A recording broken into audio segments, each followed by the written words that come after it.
अभी मेरा मन हो गया।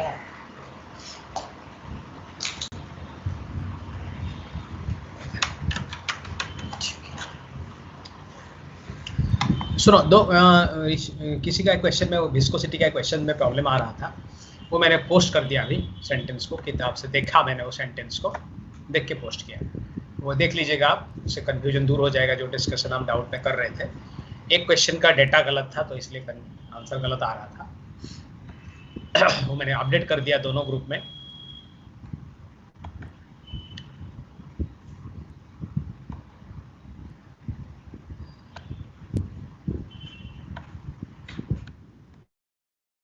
चलो सल्फर पार्ट, थोड़ा सा एनसीईआरटी भी देखेंगे, पहले मैं ऐसे कर लेता हूँ। तो हम कल सल्फर डाइऑक्साइड के बारे में पढ़ रहे थे कि sulphur dioxide is acidic in nature, और लाइम वाटर पास करो तो मिल्की हो जाता है, एक्सेस पासिंग में मिल्कीनेस डिसअपियर करता है, और sulphur dioxide is a good reducing agent. ये बात हम कल कर रहे थे, और it can behave both as a reducing agent and as an oxidising agent. कल कैसे कनेक्ट करना था ये बातों को हम पढ़े थे। Now I will talk about reactions. Now reduction reactions of sulphur dioxide.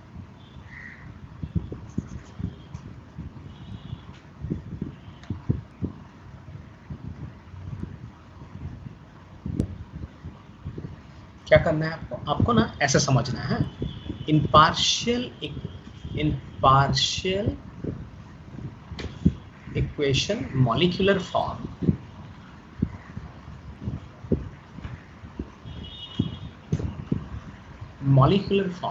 we can write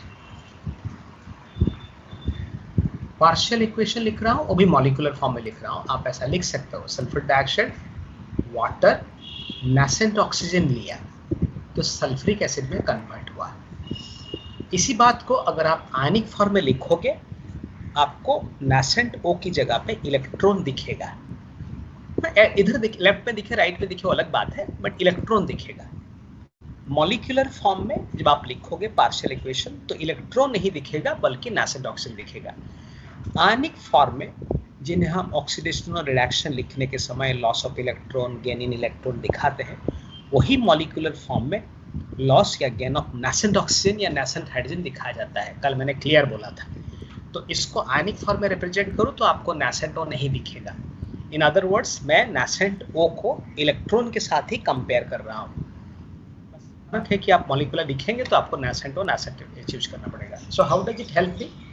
now I am going to prepare a number of reactions where nascent O will be produced, and those nascent O can be taken up by sulfur dioxide so that it can reduce them.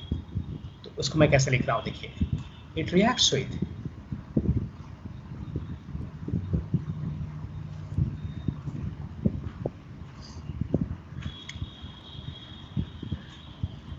acidified potassium dichromate। कैसे करेंगे आप? ऐसे K2Cr2O7 plus sulphuric acid, K2SO4 Cr2SO4 whole thrice,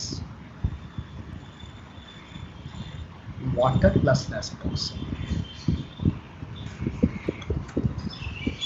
अब जोड़ तो हो जाएगा, but इस इक्वेशन को इस इक्वेशन में जोड़ देने से हो जाए। मैं करके एक बार दिखा दूंगा, बट आपको ऐसा पढ़ना है। पढ़ने के समय आप ऐसा पढ़ो तो बेहतर है। ये ऑरेंज कलर है,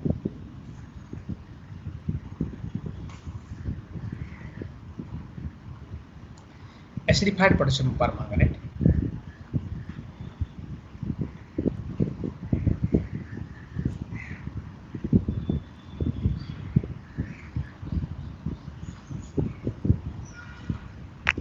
और सर रिएक्शन SO2 वाला या कि H2?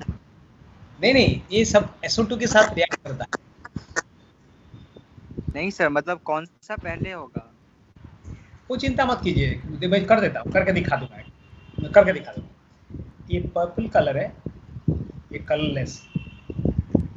पूरा ऐसा पढ़ोगे तो आपको इजी लगेगा, नहीं तो ना भटकते रहना बैठे बैठे। Chlorine, water, HCl plus O. Similarly, bromine,